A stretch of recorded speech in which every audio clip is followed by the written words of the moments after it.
코로나19 이후 배송 시장이 성장하면서 물류 창고도 부쩍 늘었는데요. 특히 경기도에는 전체 물류 창고에 10곳 중 4곳이 몰려 있을 정도로 밀집되어 있습니다. 물류 창고 건립을 두고 정주 환경 악화 등을 이유로 곳곳에서 갈등이 고조되고 있는데요.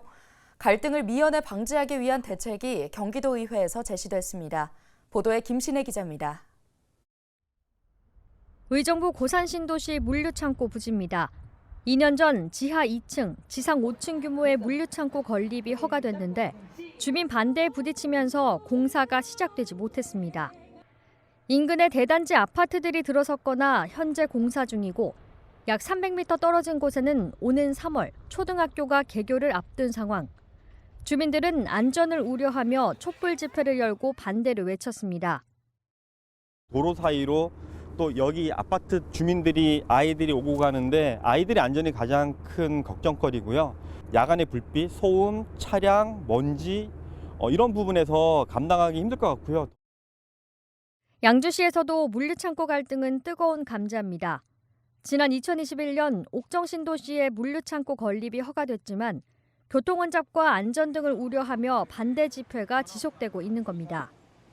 주민들의 반대에도 지자체는 이미 절차에 따라 건립 허가를 낸 터라 이러지도 저러지도 못하는 상황.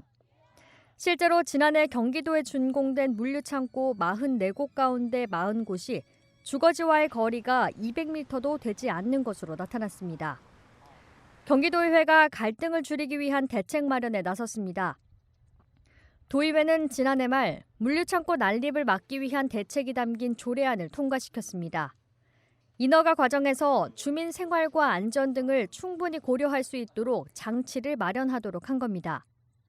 조례안에는 물류창고 건축 시 이격거리 등 표준 허가 기준과 민원 해소 방안 등 난립 방지 계획을 세우도록 하는 내용이 담겼습니다. 특히 주거지, 학교와 물류창고가 가까운 점 등이 주요 민원인 만큼 물류창고 건축 허가 기준을 시군별 도시계획 조례로 마련하도록 하는 내용도 포함됐습니다.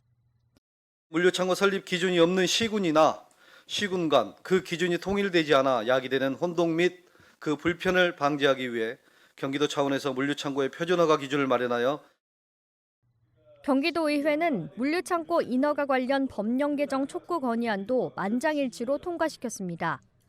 시군이 인허가를 하기 전에 경기도가 주민 생활 등에 미치는 영향을 검증할 수 있도록 법률을 개정해달라는 요구입니다.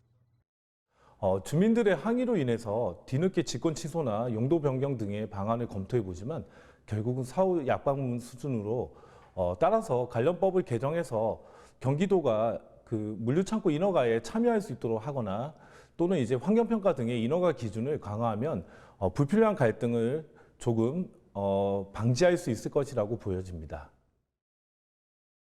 물류창고 난립 방지 조례는 오는 2월 17일부터 시행될 예정입니다.